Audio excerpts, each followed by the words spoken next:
Hello and welcome to your source for voice technology news, tips, and more for marketers, researchers, and the curious. My name is Jose Cotto and I am the Voice CEO. Let's get started.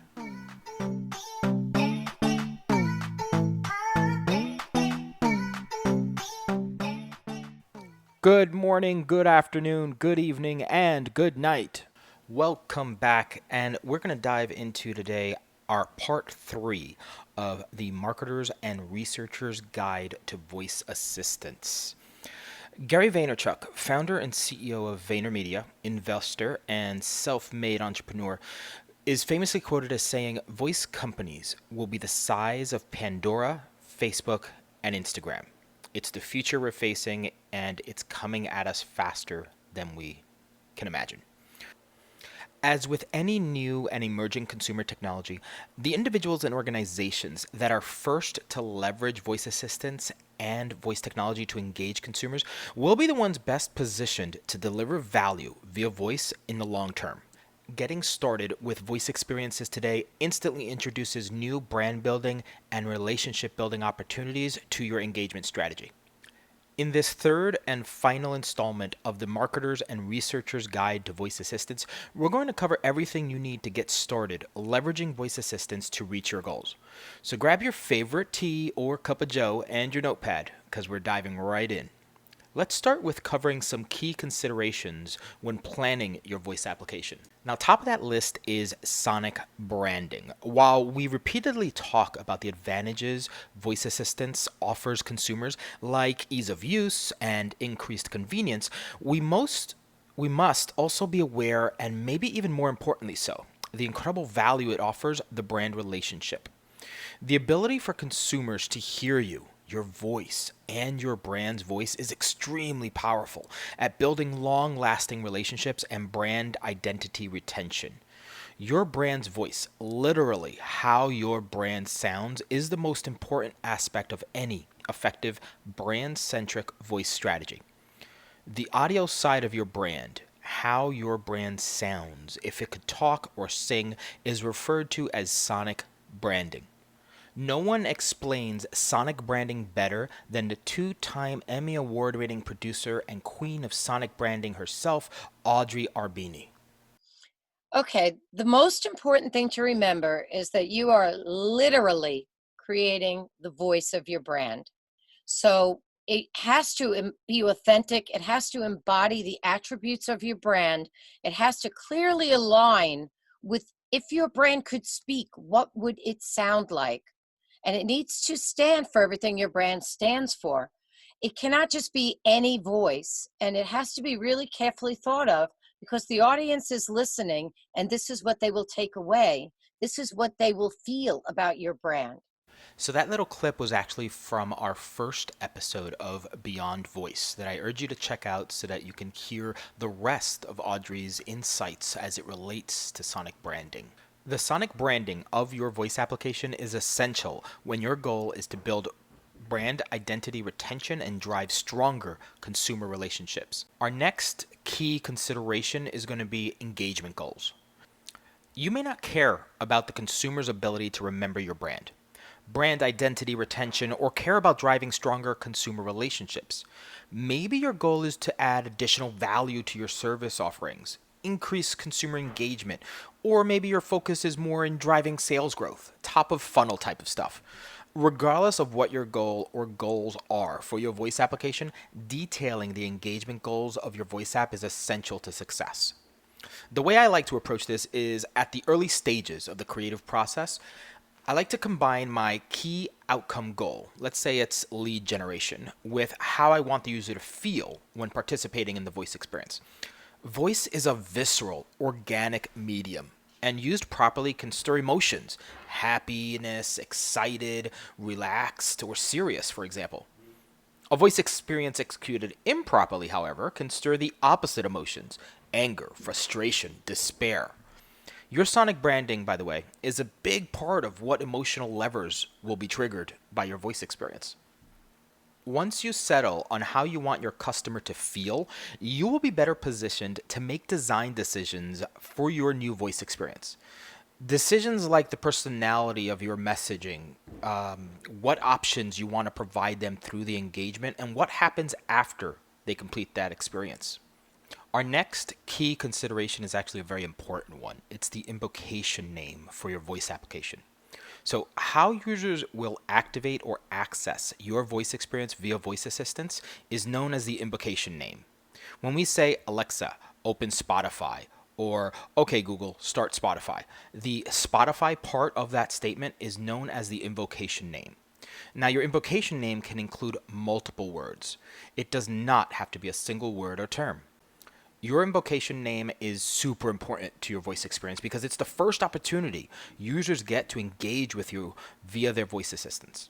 There are a few checkboxes we want to be sure to get checked off when choosing the invocation name for your voice application. To start out is to ensure your invocation name is reflective of your brand. This is key because it's your shortcut to becoming a literal household name. If your invocation name includes your brand name or includes some aspect of your brand specialty, you're off to a pretty good start. In the example that we used above, Alexa, open Spotify, it's an obvious winner. But let's say you wanted to be the resource for your consumers for streaming music. It could easily be Alexa, open my music box or similar. With a cohesive sonic branding and messaging, you're then bridging your brand with your service specialty. You're consciously and unconsciously instilling into your consumers' minds that you are the resource for music in their home. Now, that's powerful stuff. The second thing to consider when choosing your invocation name is how easy it is to pronounce. You do not want to get cute here. Your invocation name must be easy and obvious to pronounce in your target language, whether that's English, Spanish, Hindi, or whatever. This is where multiple word invocations work great. If you have a service or brand that is naturally hard to pronounce, our advice is to use an invocation name with 2 to 3 words. This helps the voice assistant's AI more easily recognize the invocation name and get your users into your voice experience easier. The final checkbox we want to make sure you check off is that your invocation name is unique enough to be recognized as the unique option a user is requesting. So let's say you're using our Spotify example here. If you choose your invocation name to be Spotted, it increases the likelihood that upon requesting your voice application, the user hears that dreaded, "Did you mean Spotify?" I didn't. I don't sound like Alexa. Sorry. This simple, avoidable situation can impact engagement considerably. The uniqueness of your invocation names will become harder as the growth of voice application increases, which is why we also suggest when it comes to your awareness marketing that you provide multiple ways for the user to initiate your voice application that first time. Why is the first time so important? Well, it's because voice assistants will first try to match requests with installed voice apps before they go out into the ether and try to match a request with the open market of voice applications. So using something like voice app links in your marketing is a great way to eliminate user onboarding friction and ensures users don't get redirected to a different voice application because of similar sounding invocation names. I'm not going to go deep here into voice app links. We've got a great post up at truereply.com/blog that's all about voice app links, all about the TrueReply advantage with our unique voice app links. And you can go check that out there and learn a little bit more about those voice app links and how they fit into your marketing strategy. Okay, so the final key consideration we want to touch on here is your outcome data. In managing and improving products, services, and customer experiences, it's widely understood that if you can't measure it, it might as well not have happened. Voice experiences are no different. Just like we measure traffic to our websites, just like we measure usage of our mobile apps, and just like we measure the open rate of our email campaigns, you need to capture the right data from your voice experiences to help you refine the experience and reach your engagement goals. There are 3 key areas we pay close attention to when considering a new voice experience and the outcome data for those experiences: participant data, engagement data, and experience specific data. So let's explain these a bit and see why they are important. We'll start with participation data. When we talk about participation data, we're looking at how users participated. Specifically, we focus on the when, where, and how of their participation. So, when did users participate? By monitoring and analyzing when users participated, we gain insight into when users are most likely to engage with similar experiences in the future, or if you're running a longitudinal engagement. I can never say that word right, but it's basically something that's designed for users to engage repeatedly over time. This data will give you insight to better position your ongoing awareness marketing. The where here is where are users participating from? Knowing where users are participating from gives you insight into the reach and accuracy of your awareness marketing, and if it's applicable, your research goals. If your voice experience, for example, is designed for local residents and you're seeing a very high level of out of region engagement, you should probably adjust your marketing efforts and maybe even the voice experience itself. We would advise using qualifier questions and logic branching as part of the voice experience to better address targeting issues like this, for example. Finally, how are users participating? Being able to monitor user responses, sentiment, and intention in real time is essential to maximizing the success of a voice experience. If users are not responding as expected or hitting engagement roadblocks, there is no way to uncover these quickly and solve for them without a level of real time monitoring on user responses. Of course, how you value these areas we pay attention to related to participation data, it's going to vary based on use case. That being said, knowing the when, the where, and the how of participant data is always valuable, regardless of your use case. It helps make a voice experience better over time and it helps you reach your engagement goals. Next is engagement data. When we talk about engagement data, we focus on a set of hows related to user engagement. So let's start with how are users engaging. When looking at how users are engaging, you want to be able to see a few different things. First, what is the percentage of users who begin your voice experience but don't finish it? How deep into that voice experience do they go before they drop off? And when they drop off, what percentage come back to go through your voice experience to completion? How many come back and don't? Being able to answer these kinds of questions help you understand your overall experience positioning as well as understanding your target demographic a little better. Knowing this information helps further guide you in improving your voice experience. How user engagement varies over time is important as well. You don't necessarily just want this for a longitudinal experience, right? But also for being able to align these usage variances with your awareness marketing efforts. If you're not seeing engagement spikes, including new users during your peak marketing efforts, something needs to be adjusted. Keeping a pulse on user engagement in real time is essential in helping you succeed in building your user base. Finally, being able to track how users are discovering your voice application is important to nailing down which are your most successful marketing channels. You are flying blind with your awareness marketing without some level of attribution. Through real time tracking of how users come into your voice experience, you can more directly focus your awareness marketing efforts to those channels that deliver the highest level of user engagement. And our final kind of look at outcome data, or that final piece of that puzzle, is the experience data. When it comes to your unique voice experience use case, having real time access to your experience data is vital.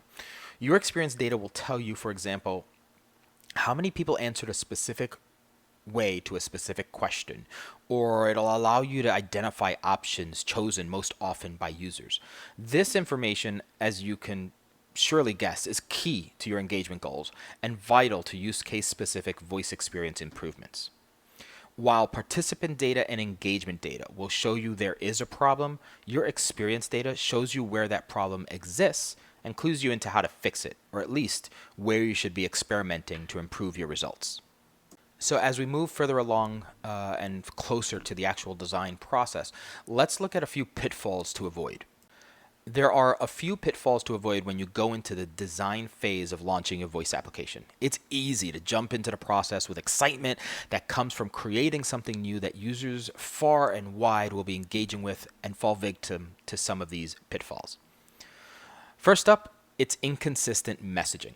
At this point, you have established your sonic branding and your engagement goals. Keeping these top of mind, it's important to avoid shortcuts that impact either your sonic branding or your engagement goals.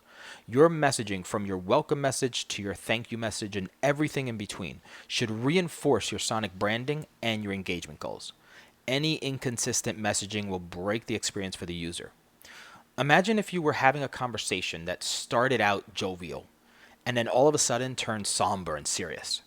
It would be jarring, and you consciously or unconsciously would react to the sudden change, and not usually in a positive way. The same is true for voice experiences. Avoid inconsistent messaging. Now, somewhat related to the consistency of your messaging is another pitfall: unnatural responses. As users go through your voice experience, responding in a natural way that is consistent with the expectations you've built up in your voice experience design is important. Avoid unnatural responses that feel like the last line of a legal agreement. If you do need to get into legal jargon, for example, acknowledge for the user upfront that what they're about to hear is boring as hell but has to be done. The final pitfall I want to talk about is skipping integrations with your marketing stack. You will thank me for for this one later.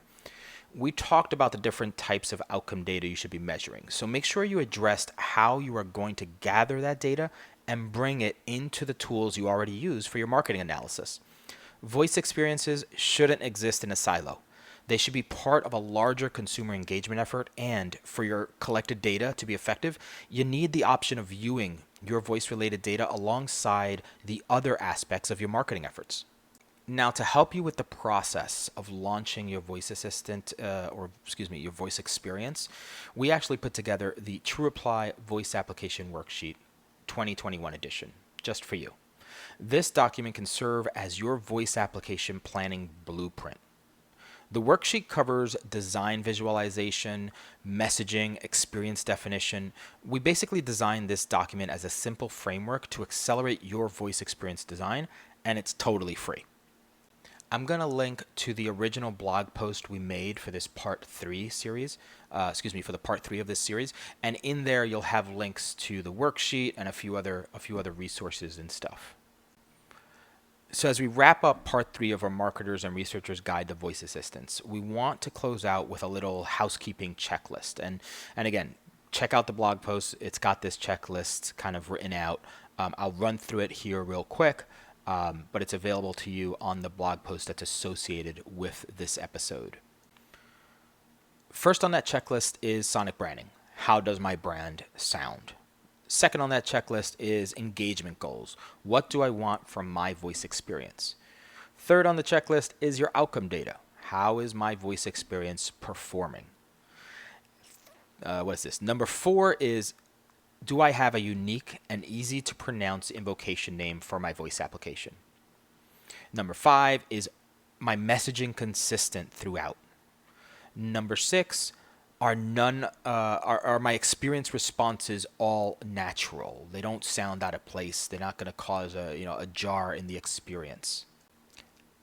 And number 7, marketing integrations are all working. Now, you'll need some general assets when submitting your voice application to Amazon Alexa or Google Assistant, and we've got a nice list of these too on the blog post. First up, and these are for both Amazon Alexa and Google Assistant, your invocation name. Is it unique and branded, and does it fit the appropriate phrase? So for Alexa, that would be, hey Alexa, open blank. And for Google, that would be, okay Google, start blank, right? Next up you'll want is one-line summary of your voice application. Then you'll need a detailed summary of your voice application. And we really suggest customers and clients to make the most out of these long form summaries. Think of these, your one-liner, your detailed summary, think of that as like the SEO of your voice application. When users search for things via the relevant voice directories, whether that's the Alexa skill directory on Amazon.com or the Google Actions directory on the Google Play Store, they're going to use keywords, they're going to use phrases, they're going to use, all that kind of stuff. So it's important to think about that, be mindful of that as you write out these summaries for the voice application. Next up, you'll need your country of distribution, then, of course, your language of distribution. You're going to need a privacy policy. You're going to need a URL to that privacy policy, and you're going to need a terms of service, a URL to that terms of service. If your voice application is aimed at children, you've got to make sure you're touching on what you're doing with their data, how you're using it, why you're using it, and all that kind of stuff within your privacy policy and terms of service, or both these folks, Amazon and Google, will just nix your voice app right away. Now, for Amazon Alexa, you're going to need some graphic assets, right? So you're going to need a 512 pixel by 512 pixel graphic icon in PNG format is what's preferred for the voice application. Think of this as, the app icon on your mobile phone for your apps. Well, this is going to become your icon for your voice app. And that bigger one, there's a smaller one I'm going to touch on in a second. That bigger one is displayed primarily in your Alexa skill directory listings. So as users are searching through the website or through their Alexa app on their phones, that's where that icon will be shown. The second one that's related to Alexa is a smaller version of your graphic icon, 108 pixel by 108 pixel. Again, in PNG format is what's preferred. And this one is displayed on the devices that have screens. So like your Echo Show and your Echo Dot, they'll show this your smaller sized icon. For your Google Assistant, there's also some graphics that you'll want to put together, although they're a slightly different size. The larger banner that is what's displayed in the Google Play Store would be 1920 by 1080 pixel. And again, that's PNG format. And then the smaller version, the one that's actually displayed on devices with screens, that would be the 192 pixels by 192 pixels. Again, the PNG format is preferred. As of the time of this writing, both Amazon and Google are pretty good at reviewing and accepting submitted voice applications. We have seen voice apps take as little as 24 hours, and we've seen others take as long as 7 to 10 days. From what we have experienced, we've powered a little over 200 voice applications. The amount of time it takes is related or relative to how complex your voice application is, the kind of information your voice application is collecting, and the type of actions your voice application empowers. So, for example, a voice application for Amazon Alexa that collects a user's telephone number and maybe sends an SMS message when they're done. That's going to take a little bit longer for Amazon to review than, say, a simple consumer feedback experience. So, while this concludes part 3 of our Marketers and Researchers Guide to Voice Assistants, if you haven't heard part 1 and part 2, I urge you to go check those out because they really are foundational things for marketers and researchers. But this is just the beginning of your journey. TrueReply makes the process of launching and managing your voice applications super easy, fast, and cost effective. We help you tackle all the things we've touched on in this extended guide. You can focus on the experience your consumers are going to have without having to worry about any engineering or technical project management headaches. TrueReply is a no-code solution that allows you to set up and instantly test your voice experience on your device, launch your voice app, and then manage and analyze your voice experiences in real time. We designed TrueReply for you, the marketer and the researcher, and we're ready to help make it the best experience possible. When you're ready, check out truereply.com/get started to get started, or schedule a call with an experienced specialist by going to truereply.com/schedule. Now, we're getting this out just in time for Thanksgiving, so if you're in the States, I want to wish you a very happy Thanksgiving. I am super thankful for you, for giving me your time, letting me drip a little bit of our voice technology information into your ears, and thank you so much. Have a great Thanksgiving. Stay healthy. Stay safe. This is Jose Cotto, the Voice CEO, wishing you a fantastic weekend and a wonderful and healthy week ahead. For show notes, please visit truereply.com/the Voice CEO.